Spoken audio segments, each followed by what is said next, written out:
പ്രാർത്ഥിക്കാം നമുക്ക്. കർത്താവേ സ്തോത്രം. അപ്പച്ച, ഞങ്ങൾക്ക് ഞങ്ങളുടെ ജീവിതത്തിൽ ഒരു ദിവസം കൂടി തന്നതിനായിട്ട് സ്തുതിക്കുന്നു അപ്പച്ച.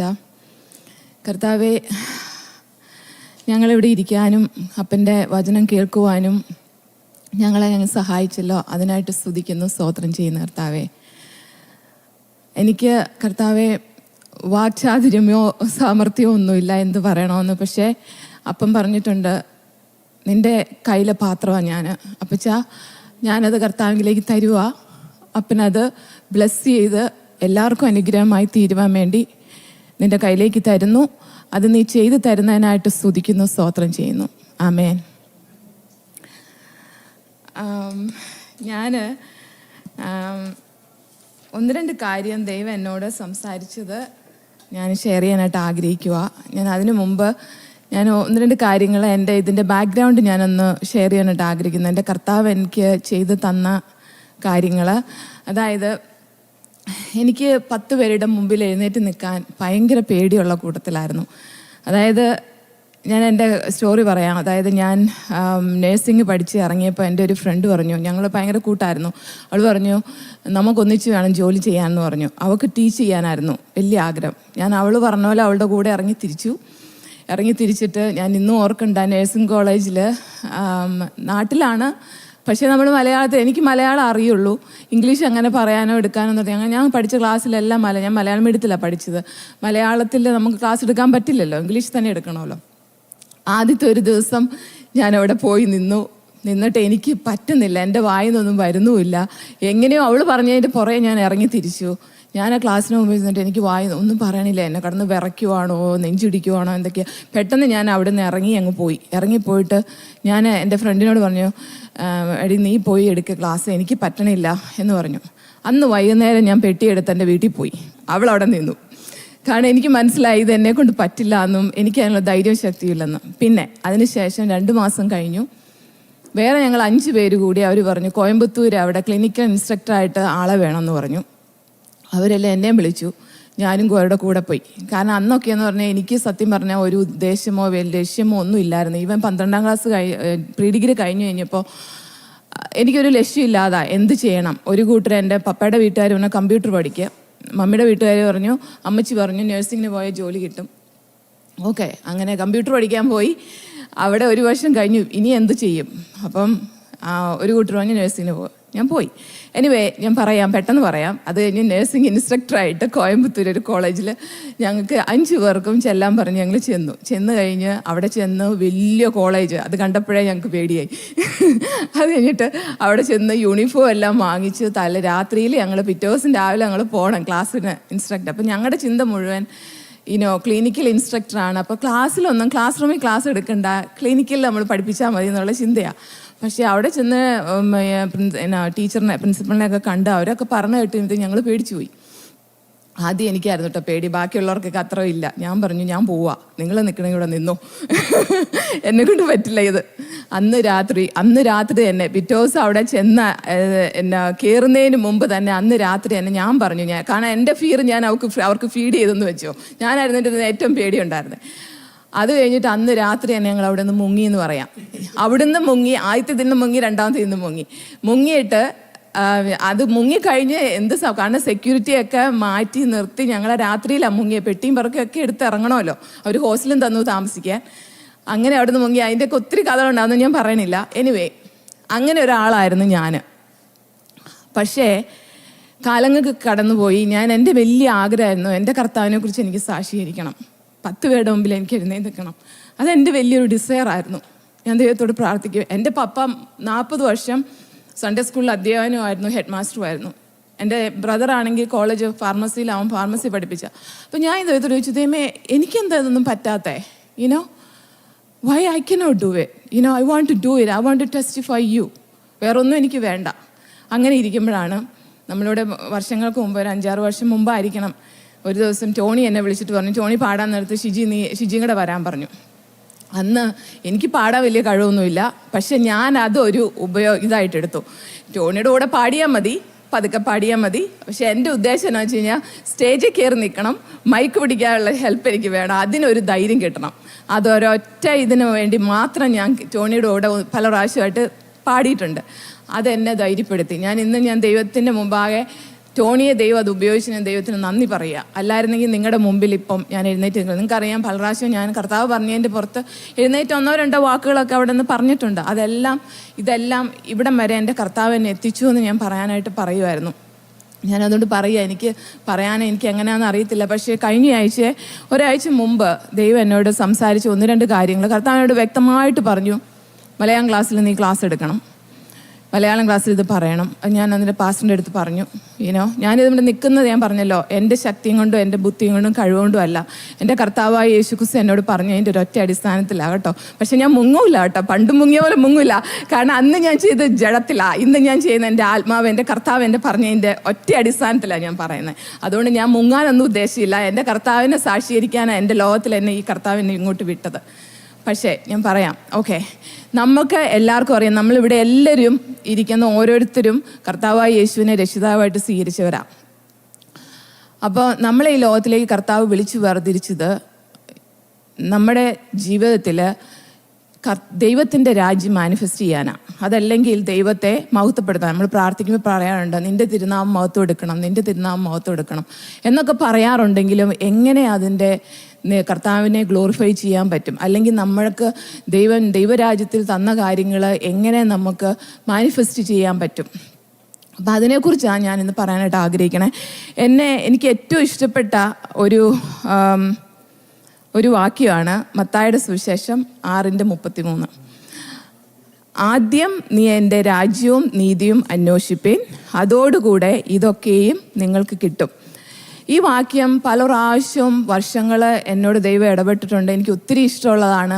ഞാൻ ആ സമയങ്ങളിലൊക്കെ എനിക്ക് അന്ന് ആ സമയങ്ങളിലൊക്കെ ദൈവം എന്നോട് ഇടപെട്ടത് എന്നാന്ന് വെച്ച് കഴിഞ്ഞാൽ, ഓക്കെ, ആദ്യം നിൻ്റെ രാവിലെ എഴുന്നേൽക്കുമ്പോൾ ആദ്യം കർത്താവിൻ്റെ രാജ്യം നീതി അന്വേഷിക്കുക. അതായത് ബൈബിൾ വായിക്കുക, പ്രാർത്ഥിക്കുക, ദൈവത്തിൻ്റെ ഇരിക്കുക, മെഡിറ്റേറ്റ് ചെയ്യുക. അത് കഴിഞ്ഞിട്ട് ബാക്കിയുള്ള കാര്യങ്ങളൊക്കെ അന്വേഷിച്ചാൽ മതി. അപ്പോൾ ഇത് ആദ്യം ചെയ്ത് കഴിഞ്ഞാൽ ബാക്കിയുള്ളതൊക്കെ കർത്താവ് നോക്കിക്കോളും. അങ്ങനെ ഒരു ഇതുണ്ടായിരുന്നു. അത് ശരിയാണ്. പിന്നെ ഞാൻ വിചാരിച്ചു, നമ്മൾ എന്ത് ചെയ്യുമ്പോഴും കർത്താവിന് നമുക്ക് നമ്മുടെ ജീവിതത്തിൽ പ്രയോറിറ്റി കൊടുക്കണം എന്ന് കർത്താവിനോട് പറഞ്ഞു. ഓക്കെ, അതും ശരിയാണ്.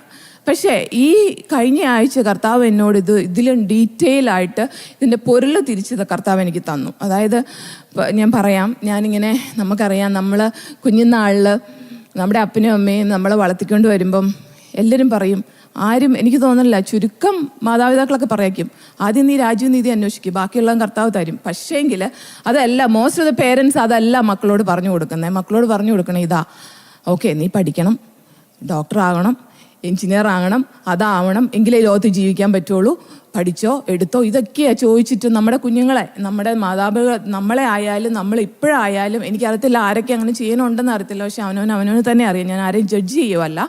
പക്ഷേങ്കിൽ നമ്മൾ അങ്ങനെയാണ് അവരെ കൊണ്ട്. കാരണം വെച്ച് കഴിഞ്ഞാൽ ഈ ആദ്യം നിൻ്റെ രാജ്യവും നീതി അന്വേഷിക്കുന്നതിന് പറയണതിന് മേളിലിട്ട് പറയുന്ന കാര്യങ്ങൾ അറിയാം. ഈ ലോകത്തിൽ എന്ത് തിന്നും, എന്ത് കുടിക്കും, എന്തുടുക്കും, നീ അതിനെക്കുറിച്ചൊന്നും വിചാരപ്പെടണ്ട.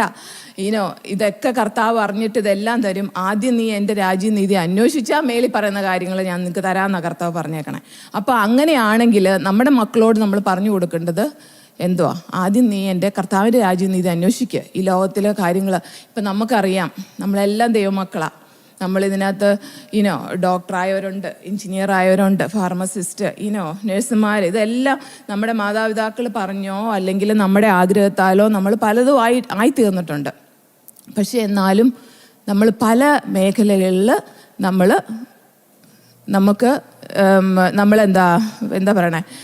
പല മേഖലയിൽ നമ്മളൊന്നും കർത്താവ് പറഞ്ഞ കാര്യങ്ങളിലൊന്നും നമുക്ക് ഫുൾഫിൽ ചെയ്യാൻ പറ്റിയിട്ടില്ല. അതായത് കർത്താവ് പറയുന്നുണ്ട്, ഞാൻ എല്ലാം നിനക്ക് തന്നിട്ടുണ്ട്, ആത്മാവിലെല്ലാം തന്നിട്ടുണ്ട്, ജസ്റ്റ് റിസീവ് ഇറ്റ് എന്ന് പറയുന്നുണ്ട്. പക്ഷെ നമ്മളതെല്ലാം റിസീവ് ചെയ്താണോ ജീവിക്കണേ? ഇപ്പം എല്ലാവരുടെയും മേഖലകളിൽ, എല്ലാവരുടെയും ലൈഫിൽ, ഈവൻ എൻ്റെയും കൂടി പല മേഖലകളിൽ നമ്മൾ പല മേഖലകളിൽ നമ്മൾ അനുഭവിക്കാതിരിക്കുക കർത്താവിൻ്റെ പ്രോമിസ്. ചില മേഖലകളിലൊക്കെ നമ്മൾ അനുഭവിക്കുന്നുണ്ട്, ചില മേഖലകളിൽ നമ്മൾ അനുഭവിക്കാതിരിക്കുക. അപ്പോൾ അങ്ങനെയാണെങ്കിൽ എന്തുകൊണ്ട് നമ്മൾ ആ മേഖലകളിൽ നമ്മൾക്ക് അനുഭവിക്കാൻ പറ്റുന്നില്ല എന്നുള്ളതിനെക്കുറിച്ച് ഈ വാക്യത്തിലൂടെ കർത്താവ് എന്നോട് സംസാരിച്ച കാര്യങ്ങളാണ് ഞാൻ ഷെയർ ചെയ്യാനായിട്ട് ആഗ്രഹിക്കണേ. ഞാൻ ഇന്ന് ഓർക്കണ്ട, എൻ്റെ പപ്പ യാക്കോബ് സഭയിലായിരുന്നു ഞാൻ ജനിച്ചു വളർന്നത്. എൻ്റെ പപ്പ ഇന്ന് വരെ ഞാൻ പഠിക്കുന്ന കാലത്ത്, ഞങ്ങൾ 3 മക്കളുണ്ടായിരുന്നു, 3 മക്കളും പഠിക്കുന്ന കാലത്ത് ഇന്ന് വരെ പപ്പയ്ക്ക് ബിസിനസ്സാണ്. വൈകിട്ട് ബിസിനസ് കഴിഞ്ഞവന് പപ്പ ഇന്ന് വരെയും ചോദിച്ചില്ല നീ ഹോംവർക്ക് ചെയ്തോടി, അല്ലെങ്കിൽ നീ അത് ചെയ്തോ, ഇത് പഠിച്ചോ എന്ന് ചോദിക്കാറില്ല പപ്പ ആദ്യം ചോദിക്കുന്നതാ പ്രാർത്ഥിച്ചോ. പപ്പയ്ക്ക് അത് പ്രാർത്ഥിച്ചില്ല എന്ന് കേട്ട് കഴിഞ്ഞാൽ പപ്പയ്ക്ക് ദേഷ്യമാണ്, പിന്നെ പപ്പ വഴക്കുണ്ടാക്കും. അങ്ങനെ ഒരു കുടുംബത്തിലാണ് ഞാൻ ജനിച്ചു വളർന്നത്. പക്ഷേ അതുകൊണ്ടെല്ലാം ആയില്ല. യാക്കോബ് നമുക്കറിയാം റിലീജിയസ് ആയിട്ടുള്ള ഒരിതാണ്, അതുകൊണ്ട് എല്ലാം ഫുൾഫിൽ. അന്നത്തെ അറിവിൽ പപ്പയ്ക്ക് ചെയ്യാവുന്ന പപ്പ ഞങ്ങൾക്ക് ചെയ്തു തന്നു. അതിന് ഞാൻ എൻ്റെ പപ്പയെ ഒത്തിരി നന്ദിയുണ്ട് അതിന്. അപ്പം ഞാൻ പറയുവാണ്, ഓക്കെ, ആദ്യം നമ്മുടെ മക്കളോട് നമുക്ക് പറയാനുള്ളത് ഇതാണ്. ആദ്യം നീ എൻ്റെ രാജ്യം അന്വേഷിക്കുമ്പോൾ അതോടുകൂടെ എപ്പോഴും ഞാൻ തരാം. ഓക്കെ, ഇനി ഞാൻ പറയാനുള്ള 2 കാര്യങ്ങളാണ് ഇതിൻ്റെ അകത്ത്. ഒന്ന് അവൻ്റെ രാജ്യവും അവൻ്റെ നീതിയും, അല്ലേ? ഇനി നമുക്ക് അവൻ്റെ രാജ്യം എന്താണെന്ന് നോക്കാം. ഞാൻ ആദ്യമായിട്ടോ ടീച്ച് ചെയ്യണേ. നിങ്ങൾ എന്തെങ്കിലും ഉണ്ടെങ്കിൽ എന്നോട് ക്ഷമിക്കണം, എന്തെങ്കിലും തെറ്റുകളുണ്ടെങ്കിൽ പാസ്റ്റർ പറഞ്ഞു തരണം. ഓക്കെ, ലൂക്കോസിൻ്റെ സുവിശേഷം 17-ാം അധ്യായത്തിൽ 21 പറയണുണ്ട്, അവൻ്റെ രാജ്യം നിങ്ങളിൽ തന്നെയുണ്ട്, kingdom of God within you.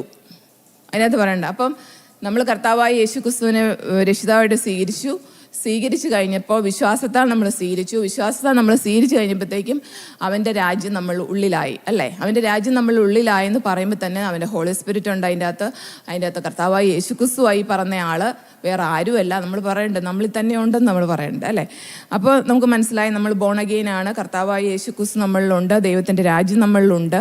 ഇനി ആ രാജ്യത്തിൽ എന്തൊക്കെയുണ്ട്? ആ രാജ്യത്തിൽ നമുക്ക് വേണ്ട കാര്യങ്ങളെല്ലാം തന്നിട്ടുണ്ട് കർത്താവ്. യേശു ക്രിസ്തുവിൽ എല്ലാം ഉണ്ട്, അല്ലെങ്കിൽ പരിശുദ്ധാത്മാവിൽ എല്ലാം ഉണ്ട്. അതായത് നമുക്ക് വേണ്ട പൈസ, ജോലി, പൈസ, ആരോഗ്യം, ജോയ്, ഹാപ്പിനെസ്, എല്ലാം എന്തൊക്കെ വേണോ, വേർഡ് ഓഫ് ഗോഡ്, എല്ലാ കാര്യങ്ങളും കർത്താവ് ഈ പറഞ്ഞ ദൈവത്തിൻ്റെ രാജ്യത്തിൽ നമുക്ക് തന്നിരിക്കുക. അതായത് നമുക്കറിയാം ആദാമിനെ ഹവ്വായെ സൃഷ്ടിച്ചപ്പോൾ വേണ്ടതെല്ലാം കൊടുത്ത, ആ രാജ്യത്തിൽ വേണ്ടതെല്ലാം കൊടുത്തിട്ടാ കർത്താവ് നമുക്ക് സൃഷ്ടിച്ചത്.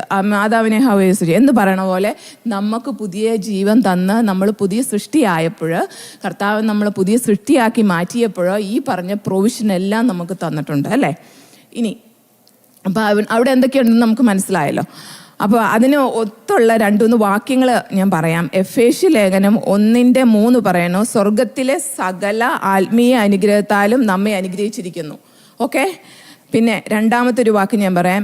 2 പീറ്റർ 1:3, വിളിച്ചവൻ്റെ പരിജ്ഞാനത്താൽ അവൻ്റെ ദിവ്യ ഭക്തി, ജീവനും ഭക്തിക്കും വേണ്ടിയതെല്ലാം തന്നിട്ടുണ്ടെന്ന് നമുക്ക് പറയണം. ഇനി മൂന്നാമത്തെ ഒരു വാക്ക് ഞാൻ പറയാം. 3 ജോണിൽ 1:2, നിന്റെ ആത്മാവ് ശുഭമായിരിക്കുന്ന പോലെ നീ സകലത്തിലും ശുഭമായും സുഖമായും ഇരിക്കണം എന്ന് ഞാൻ പ്രാർത്ഥിക്കുന്നു. ഓക്കെ, ഈ 3 എനിക്ക് കിട്ടിയോളൂ. ഒത്തിരി വാക്യങ്ങൾ കാണും അതിനോടുള്ള. അപ്പോൾ ഈ 3 വാക്യങ്ങളുടെ അടിസ്ഥാനത്തിൽ തന്നെ നമുക്കറിയാം നമുക്ക് വേണ്ട എല്ലാം കർത്താവ് തന്നു. നമ്മൾ കർത്താവിനെ സ്വീകരിച്ചപ്പോൾ അതിനകത്തെല്ലാം തന്നിട്ടുണ്ട്, ആണല്ലോ. ഇനി മാത്യു ചാപ്റ്റർ 11:12 പറയണുണ്ട്, ബലാൽക്കാരത്താൽ ദൈവരാജ്യം പിടിച്ചടക്കുന്നു. അപ്പോൾ ഈ ദൈവരാജ്യത്തെക്കുറിച്ച് നമ്മൾ സംസാരിക്കുന്നത്. അപ്പം ബലാൽക്കാരത്താൽ നമ്മൾ പിടിച്ചടക്കണം. ഓക്കെ, നമുക്ക് ഉണ്ടെന്ന് പറഞ്ഞുകൊണ്ട് നമുക്ക് അവിടെ ഇരുന്നാൽ മതിയോ? ഇതെല്ലാം ഉണ്ട്, പക്ഷെ അത് പിടിച്ചടക്കണം. ബലാൽക്കാരത്തെ തന്നെ ഇനി അതെങ്ങനെയാണ് പിടിച്ചടക്കണേ? അത് ഞാൻ പറയാം. റോമാലേഖനം 12:1-2 നമുക്ക് എല്ലാവർക്കും അറിയാവുന്ന കാര്യമാണ്. നമ്മൾ ഈ ലോകത്തിന് അനുരൂപമാകാതെ മനസ്സ് പുതുക്കി രൂപാന്തരപ്പെടാൻ, അതായത് നമ്മുടെ ആത്മാവിൽ എന്തൊക്കെ തന്നിട്ടുണ്ടോ നമ്മുടെ മനസ്സിനെ പുതുക്കി തന്നതിനെ റിന്യൂ ചെയ്ത് നമ്മൾ രൂപാന്തരപ്പെടാനാണ് കർത്താവ് പറഞ്ഞിരിക്കുന്നത്. അപ്പം നമുക്കൊരു ജോലിയുണ്ട്, അതായത് മനസ്സ് പുതുക്കി രൂപാന്തരപ്പെടുക എന്നുള്ള. അപ്പം നമ്മളിപ്പോൾ രാജ്യം എന്താണെന്ന് നമ്മൾ പഠിച്ചു. രാജ്യം എങ്ങനെ നമുക്ക് കിട്ടി? വിശ്വാസത്താലാണ് നമുക്ക് രാജ്യം കർത്താവ് നമുക്ക് തന്നത്. നമ്മളിൽ തന്നെ ഉണ്ട് എന്ന് നമ്മൾ പഠിച്ചു. അത് വാക്യങ്ങൾ ഞാൻ പറഞ്ഞു, എന്തൊക്കെ ആ രാജ്യത്തിലുണ്ടെന്ന് ഞാൻ പറഞ്ഞു. അതെങ്ങനെ നമുക്കത് കൈകാര്യം ചെയ്യാം, അല്ലെങ്കിൽ നമ്മുടെ ജീവിതത്തിലാകാമെന്ന് ഞാൻ പറഞ്ഞു. ഇനി എനിക്ക് ഞാൻ പറയാനുള്ള ദൈവത്തിൻ്റെ നീതിയെക്കുറിച്ചാണ്. അവൻ്റെ രാജ്യവും നീതിയും അന്വേഷിപ്പാനാണ്. അപ്പോൾ രാജ്യം നമ്മൾ എന്താണെന്ന് മനസ്സിലായി. ഇനി നീതി അന്വേഷിക്കാൻ, അവൻ്റെ നീതി. അപ്പോൾ നമുക്കറിയാം യേശുവിനെ നമ്മൾ കർത്താവായി സ്വീകരിച്ചപ്പോൾ വിശ്വാസം മൂലം നിങ്ങൾ നീതി ലഭിച്ചു എന്നാണ് വചനം പറയുന്നത്. അപ്പം അതിൻ്റെ അകത്ത് ഇതിനകത്തുണ്ട് ഫിലിപ്പിയ ലേഖനം 3:9 പറയണു, യേശുവിലുള്ള വിശ്വാസം മൂലം നമുക്ക് നീതി ലഭിച്ചു. സ്വന്തം നീതിയല്ല, ദൈവത്തിൻ്റെ നീതിയാണ് നമുക്ക് ലഭിച്ചത്. അപ്പോൾ ആ ബോധ്യത്തിൽ നമ്മൾ ജീവിക്കേണ്ടതായിട്ടുണ്ടോ? ഉറപ്പായിട്ടും ഉണ്ട്, അല്ലേ? എൻ്റെ നീതിയിലാണ്, നമ്മുടെ നീതിയിൽ നമ്മൾ പിന്നെയും ജീവിക്കണമെങ്കിൽ ഈ പറഞ്ഞ ഒന്നും നമുക്ക് അനുഭവിക്കാൻ പറ്റില്ല. അതാണ് അതിൻ്റെ സ്പഷ്ടം. നമ്മൾ നമ്മുടെ നീതിയിലും നമ്മുടെ കാഴ്ചപ്പാടിലും നമ്മുടെ വിവേകത്തിലുമാണ് നമ്മൾ മുമ്പോട്ട് പോകുന്നതെങ്കിൽ നമ്മൾ ഞാൻ പറഞ്ഞില്ലേ, ഈ ലോകത്തിൽ നമുക്ക് ജീവിക്കാൻ കർത്താവ് പറഞ്ഞു രാജ്യവും നീതി അന്വേഷിക്കും, ബാക്കിയുള്ളതൊക്കെ നിങ്ങൾക്ക് തരാമെന്ന് പറയുമ്പോൾ ഈ നീതി അതിനകത്ത് പെടും. അപ്പോൾ അവൻ്റെ നീതിയിലല്ല നമ്മൾ അന്വേഷിക്കുന്നത്, സ്വന്തം നീതിയിലാണെങ്കിൽ അവിടെ പോയി കാര്യം. ഓക്കെ, അപ്പോൾ ഇനി ഞാൻ പറയാം. കർത്താവ് പറയുന്നുണ്ട്, മത്തായിയുടെ സുവിശേഷത്തിൻ്റെ 16:24-25 പറയുകയാണ്, എൻ്റെ പിന്നാലെ വരുന്നവൻ തന്നെത്താൻ ത്യജിച്ച് ഫോളോ ചെയ്യാനായിട്ട് പറയുന്നുണ്ട്. ഡിനൈ യുവർ സെൽഫ് എന്ന് പറയുന്നുണ്ട്. ഈ സെൽഫിനകത്തുണ്ട് ഈ പറഞ്ഞ റൈച്ചിയസ്നെസ്, സ്വയം നീതി സെൽഫിനകത്തുണ്ട്. അതുപോലെ പല വേണ്ടാത്തതും സ്വയം നീതിക്കകത്തുണ്ട്. പ്രൈഡുണ്ട്, എന്താ പറയണേ, നമ്മുടെ സ്വയം നീതിയുണ്ട്. അങ്ങനെ പല കാര്യങ്ങളും നമ്മുടെ സെൽഫിനകത്തുണ്ട്. അത് കളഞ്ഞിട്ട് കർത്താവിനെ ഫോളോ ചെയ്യാനാണ് പറഞ്ഞേക്കണേ. അപ്പോൾ അതിനോടനുബന്ധിച്ചുള്ള വേറൊരു വേർഡ് ഞാൻ പറയുവാണ്. ജെയിംസ് 4:6. ഓക്കെ, ദൈവം നിഹളികളോട് എതിർത്ത് നിൽക്കുന്നു, താഴ്മയുള്ളവർക്കോ കൃപ നൽകുന്നു. ഓക്കെ, അതുപോലെ തന്നെ പ്രോവർബിൻ്റെ 3:5-6 പറയുന്നു, പൂർണ്ണ ഹൃദയത്തോടെ യഹോവയിൽ ആശ്രയിക്കുക, സ്വന്തം വിവേകത്തിൽ ഊന്നരുത്, എല്ലാ വഴികളിലും അവനെ നനച്ചുകൊള്ളുക, അവൻ നിങ്ങളുടെ പാതയെ നേരെയാക്കും. ഓക്കെ, ഇതിനകത്ത് നമുക്ക് മനസ്സിലാക്കാം നമ്മുടെ ഈ സ്വയം നീതിക്കകത്ത് ഈ പറഞ്ഞ നിഹളമുണ്ട്, സ്വന്തം വിവേകമുണ്ട്, ഇതെല്ലാം ഉണ്ട് ഈ സ്വയം നീതിക്കകത്ത്. അപ്പോൾ ഇതെല്ലാം നമുക്ക് മാറ്റിക്കളയണം. ഉറപ്പായിട്ട് ഇതൊന്നും വരാൻ പാടില്ല. ശരിക്കും പറഞ്ഞാൽ നമ്മളെ കൊണ്ട് സാധിക്കുന്ന കാര്യമല്ല, നമുക്കറിയാം. വിശ്വാസത്താൽ നമ്മളിതെല്ലാം നമുക്ക് ഏൺ ചെയ്യാൻ പറ്റുന്ന വിശ്വാസത്താലും കർത്താവിൻ്റെ പരിശുദ്ധാത്മാവിൻ്റെ ശക്തിയാലും നമുക്കിതെല്ലാം നേരെയാക്കാനായിട്ട് പറ്റത്തുള്ളൂ. അപ്പം അങ്ങനെയാണെങ്കിൽ പിന്നെ ഈ സ്വയം നീതിയെക്കുറിച്ച് പറയുന്ന ഈ റോമാലേഖനം 10:3 പറയുന്നുണ്ട്, ദൈവത്തിൻ്റെ നീതി അറിയാതെ സ്വന്തം നീതി അന്വേഷിച്ചതുകൊണ്ട് ദൈവനീതിക്ക് അവർ കീഴ്പ്പെട്ടില്ല. അപ്പോൾ ഇതിനകത്ത് നമ്മളൊക്കെ പെടും.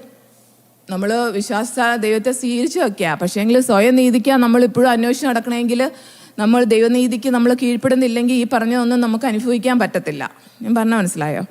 അപ്പോൾ പിന്നെ വേറെ മത്തായിയുടെ സുവിശേഷത്തിൽ കർത്താവ് പറയുക, ഈ കർത്താവിനെ സ്വീകരിച്ച കർത്താവിൻ്റെ ദൈവത്തിൻ്റെ നീതിയിൽ നമ്മൾ കർത്താവിനെ വിശ്വാസപൂർവ്വം സ്വീകരിച്ച ദൈവമക്കളോട് പറയുവാണ്, നിങ്ങളുടെ നീതി ശാസ്ത്രിമാരെക്കാളും കവിയുന്നില്ലെങ്കിൽ സ്വർഗരാജ്യത്തിൽ കടക്കുകയില്ല.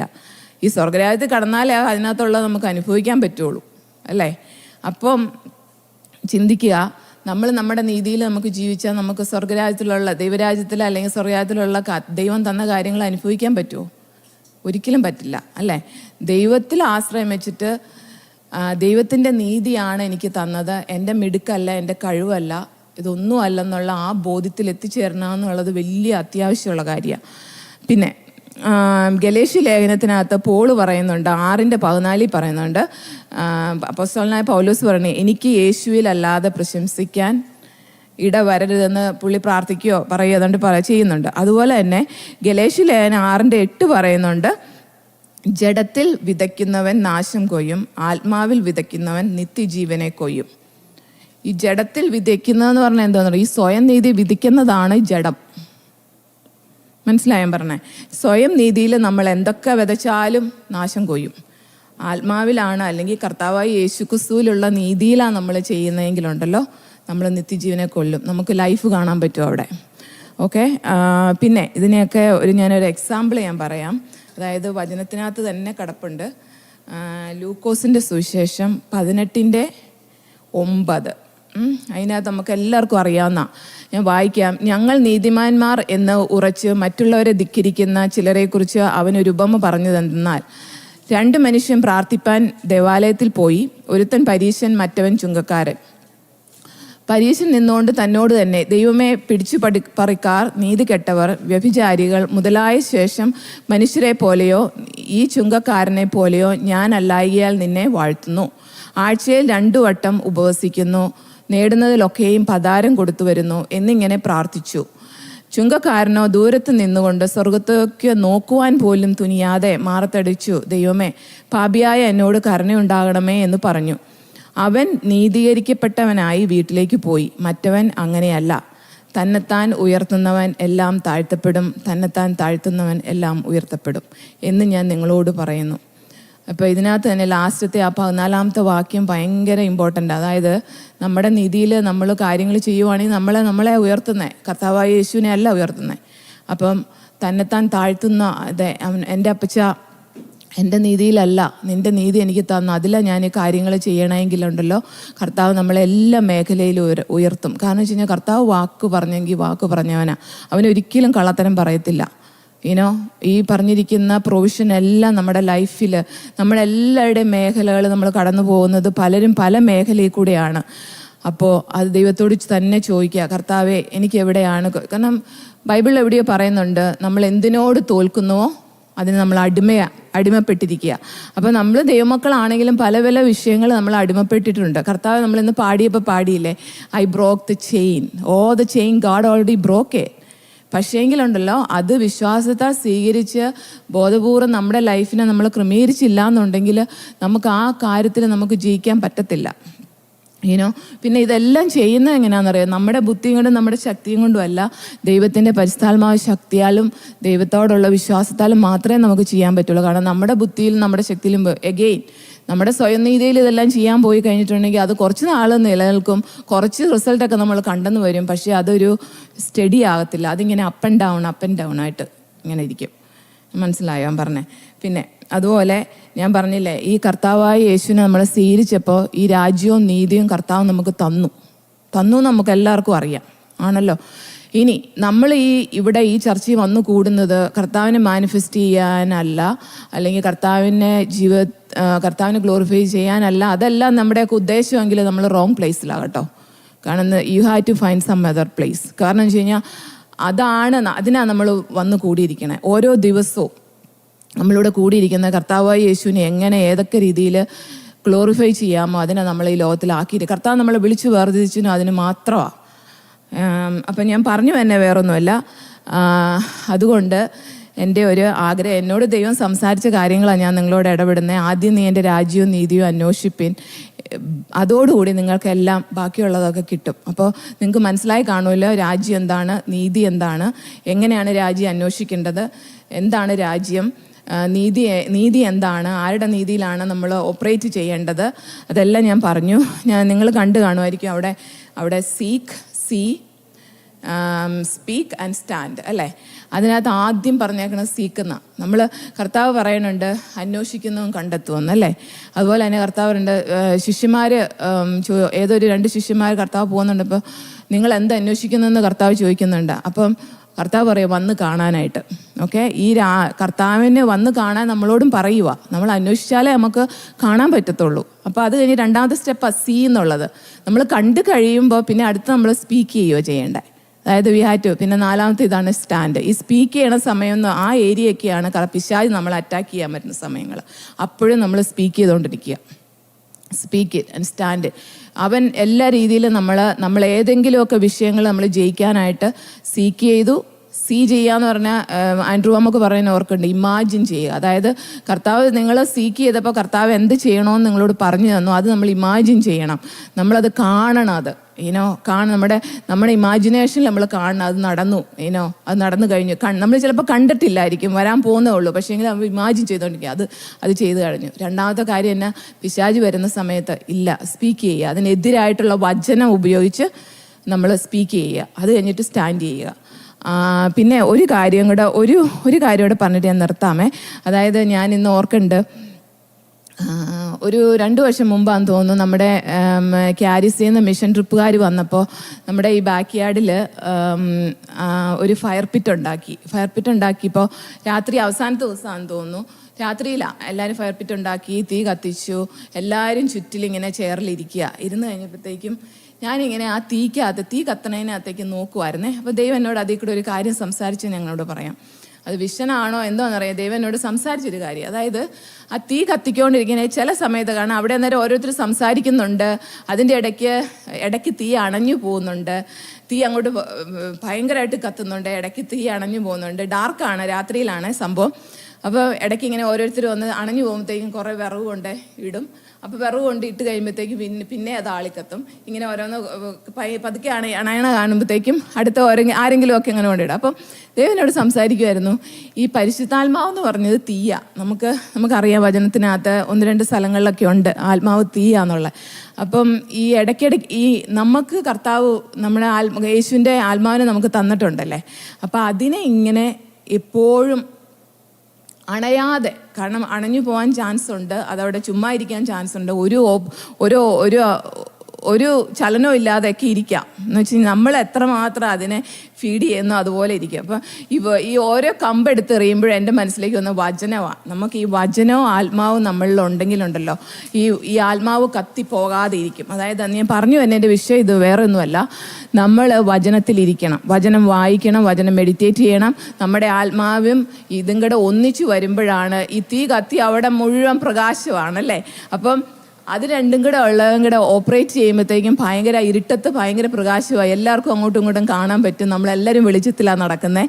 അപ്പോൾ എന്തുമാത്രം എത്ര നല്ല കാര്യം അതാ. അപ്പം നമ്മുടെ ആത്മാവിനെ നമ്മൾ വേണ്ട പോലെ നമ്മൾ വചനം ഭക്ഷിക്കാതിരുന്ന, വചനം ധ്യാനിക്കാതിരുന്ന അതിൻ്റേതായ രീതിയിൽ നമ്മൾ അണഞ്ഞുകൊണ്ടിരിക്കും. മനസ്സിലായോ? നമുക്ക് ആത്മാവുണ്ട്, യേശുവിൻ്റെ ആത്മാവ് നമ്മളിലുണ്ട്.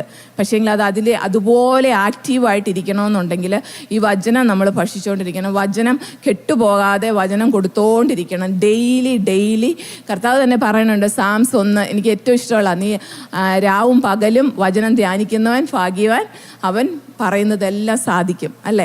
അപ്പം അങ്ങനെയാണെങ്കിൽ ഇന്നത്തെ ദിവസം നമ്മളെല്ലാവരും ദൈവം സഹായിക്കട്ടെ. നിങ്ങളെന്നെ കേട്ടിരുന്നതിനായിട്ട് ഒത്തിരി സന്തോഷമുണ്ട്.